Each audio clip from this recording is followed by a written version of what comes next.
Alhamdulillahi Rabbil Alamin. Hamdan wa syukran lillah, salatan wa salaman ala Rasulillah wa ala alihi wa ashabihi wa mawalah. La hawla wa la quwata illa billah. Asyhadu an la ilaha illallah wahdahu la syarikalah wa asyhadu anna sayyidana Muhammadan abduhu wa rasuluhu allazi la nabiyya ba'dah. Allahumma salli wa sallim wa barik ala sayyidina wa maulana Muhammadin wa ala alihi wa ashabihi ajma'in. Faya ayyuhal hadirun ittaqullaha haqqa tuqatih wa la tamutunna illa wa antum muslimun. Wa qala ta'ala fi Qur'anil Karim, a'udzu billahi minasyaitonir rajim. Bismillahirrahmanirrahim. Ya ayyuhalladzina amanu kutiba alaikumusiyam kama kutiba alal ladzina min qablikum la'allakum tattaqun. Wa qala Nabi sallallahu alaihi wasallam fil hadis, man shoma ramadhana imanan wa ihtisaban ghufira lahu ma taqaddama min dzambi. Shadaqallahul azim wa sadaqar rasulun nabiyyu karim wa nahnu ala zalika minasyahidin wasyakirin walhamdulillahi rabbil alamin. Hadirin jamaah salat Jumat yang dirahmati dan dimuliakan Allah Subhanahu wa taala. Tidak bosan-bosannya lisan kita mengucapkan puji syukur kehadirat Allah Subhanahu wa taala dengan ucapan alhamdulillahi rabbil alamin.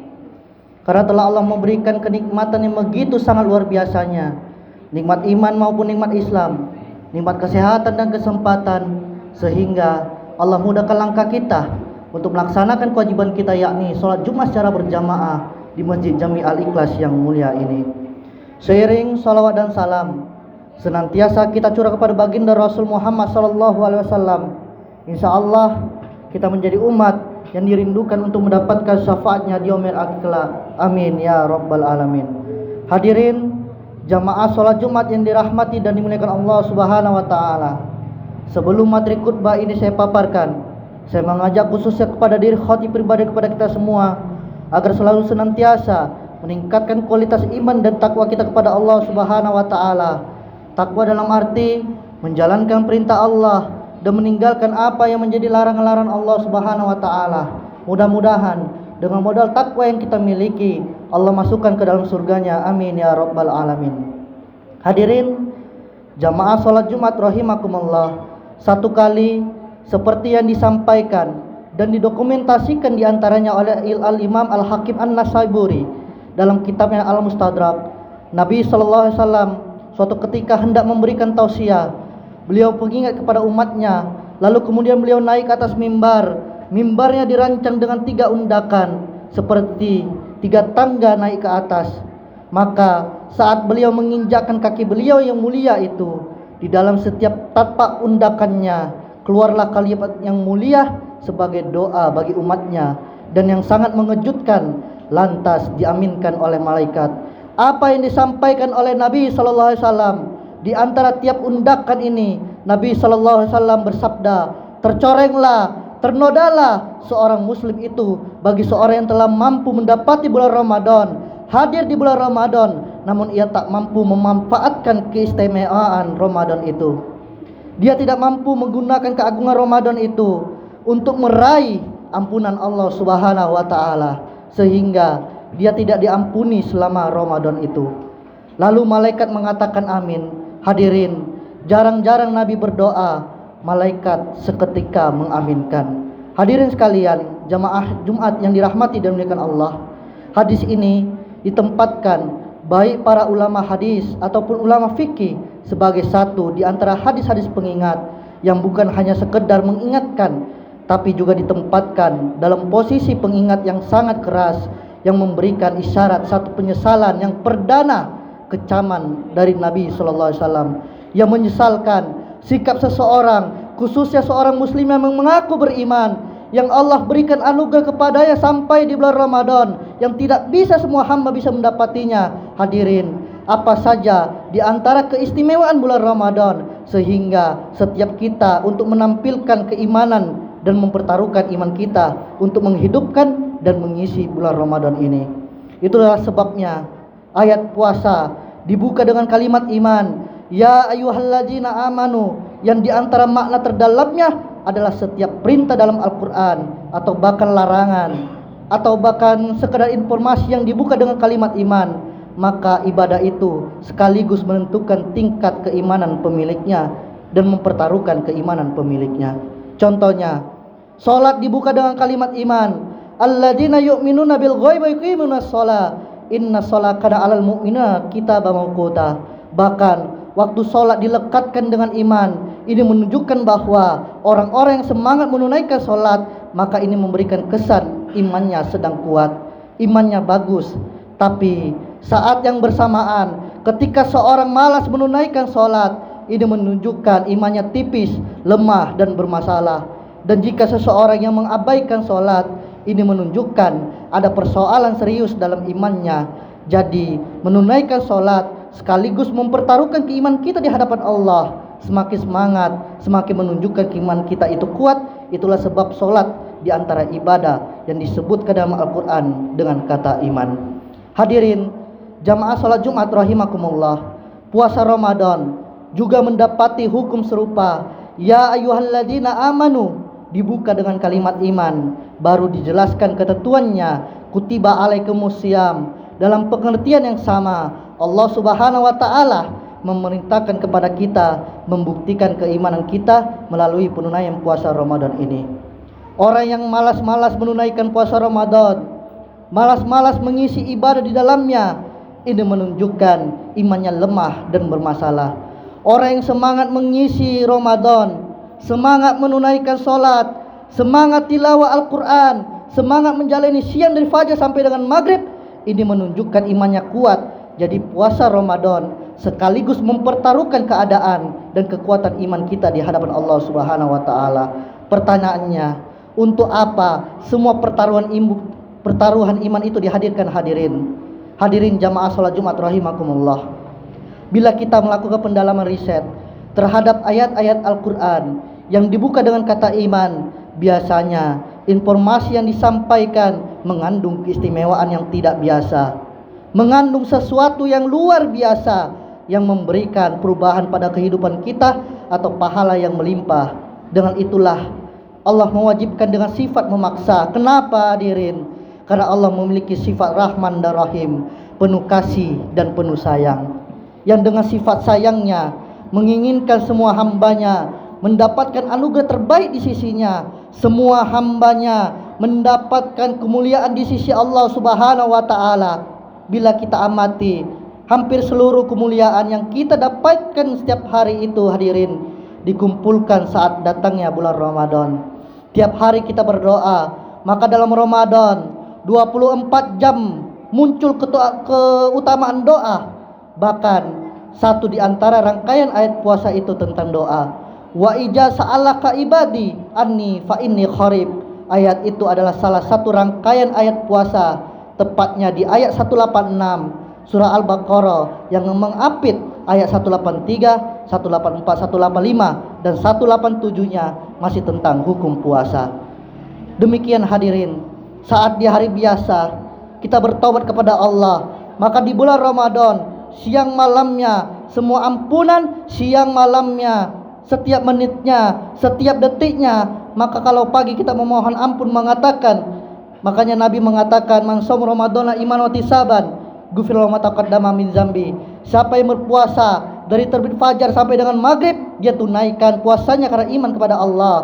Dia tinggalkan makan karena Allah, dia tinggalkan minum karena Allah, dia tinggalkan syahwat karena Allah, dia taati Allah dan berharap pahala dan mengevaluasi dirinya, mohon ampun kepada Allah. Ghufira lahu ma taqaddama min zambi, kata Allah, digugurkan semua dosa yang pernah dikerjakan selama hidupnya. Jadi hadirin, pagi hilang dosa, malam berdosa, maka keluar sabda Nabi yang baru, man qama ramadhana imanan wa ihtisaban ghufira lahu ma taqaddama min zambi. Siapapun yang menunaikan di malam harinya qiyam Ramadan diisi dengan menunaikan ibadah-ibadah dengan ikhlas karena Allah, meminta pahala, ditunaikan lillahi ta'ala, ditunaikan imannya dan mengevaluasi dirinya, meminta ampunan kepada Allah, ghufira lahu ma taqaddama min zambi, diampuni semua dosa yang pernah dikerjakan selama hidupnya. Jadi hadirin, siangnya bersih, malamnya juga bersih. Ya hadirin jamaah salat Jumat rahimakumullah, yang minta pahala digandakan berkali-kali lipat. Sholat di hari biasa diberikan pahala, sholat di Ramadan digandakan berkali-kali lipat. Infak diberikan pahala, Ramadan ditunaikan digandakan berkali-kali lipat. Bahkan malam biasa kita menunaikan ibadah satu malam saja di bulan Ramadan, ada yang nilainya lebih dari 1000 bulan. Baca Quran di hari biasa, satu hurufnya 10. Baca Quran di malam itu nilainya lebih dari 1000 bulan. Bila dikonversi, dihitung-hitungan kita, kurang lebih bahkan mencapai 82 tahun. Membaca satu ayat seperti membaca 82 tahun tanpa henti di bulan Ramadan. Ada orang yang disampaikan oleh Allah ke bulan Ramadan, dosanya banyak, dosa lisannya sering mencela, bergibah, berbohong, mata menatap yang salah, telinga mendengar yang keliru, kaki melangkah ke tempat yang tidak benar. Allah berkeinginan mengumpulkan ia di bulan Ramadan untuk menggugurkan semua dosa-dosanya dari ujung kepala sampai ujung kaki. Jadi hadirin, setelah digugurkan, kosong dia, diisi dengan amal. Sekali sholat banyak pahalanya, sekali baca Quran banyak pahalanya. Ada orang yang disampaikan ke bulan Ramadan, terbentang sebulan penuh siang dan malamnya, namun dia tidak menggunakan waktu Ramadan itu untuk mengambil anugerah yang telah Allah berikan. Jadi hadirin, rahmat itu anugerah, maghfirah itu anugerah, pembebas dari api neraka itu anugerah. Contohnya kita diberikan hadiah 100 juta rupiah, kita senang, kita terima, kita gembira. Allah berikan hadiah kepada kita di bulan Ramadan, ampunan dosa, kasih sayangnya, pahala melimpah. Tapi ada hamba yang mengabaikan dan tidak mengambilnya, maka kata Nabi, keterlaluan orang itu, celaka dia, tercoreng wajahnya. Yang sudah sampai keluar Ramadan, dia tidak termotivasi untuk mendapatkan minimal ampunan Allah Subhanahu wa taala. Dia bisa diraih dengan kalimat istighfar hadirin, atau doa yang diajarkan oleh Nabi setiap malam-malam selepas tarawih. Allahumma innaka afuwun karim tuhibbul afwa wa'fu anni. Dan dia bisa diraih dengan meningkatkan sunnah-sunnah Nabi. In kuntum tuhibbunallaha fattabi'uni yuhibbukumullah wa yaghfir lakum dzunubakum. Katakan Muhammad, jika kalian hamba-hambaku serius mencintaiku, berbanyaklah ikuti sunnah Nabi. Contohnya, Nabi mencontohkan tarawih, kita ikuti. Nabi mencontohkan tilawah Quran, kita perbanyak. Nabi mencontohkan sedekah, kita ikuti. Dengan itu Allah cinta kita dan menggugurkan dosa-dosa kita. Jadi mendapatkan ampunan Allah, bisa memperbanyak istighfar, bisa memperbanyak sholat. Lakukan dengan memperbanyak membaca Al-Quran, dengan berzikir, dengan bersedekah, dan semua dikumpulkan saat Ramadan. Jadi hadirin, ada orang yang masuk Ramadan tak mampu membaca Al-Quran, tak bisa ikut tarawih, masih sibuk dengan pekerjaan dunia, cita-cita masuk surga, dosa masih banyak, pengen ke surga Firdaus, diberi Ramadan. Baca Quran masih belum sanggup hadirin, tarawih masih tidak sempat, sedekah belum mau keluar. Celaka orang ini, kata Nabi, tercoreng jauh dari rahmat Allah Subhanahu wa taala.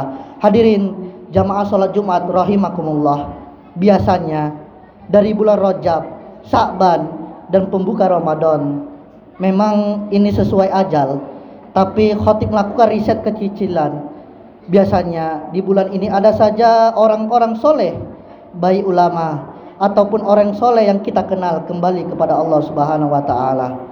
Dia meninggal sesuai ajalnya yang Allah tetapkan. Menariknya belum sampai ke Ramadan, atau menariknya masih di awal Ramadan. Orang-orang baik yang kembali kepada Allah ini boleh jadi wafat sesuai ajal, dinilai oleh Allah cukup bekalnya untuk pulang hadirin.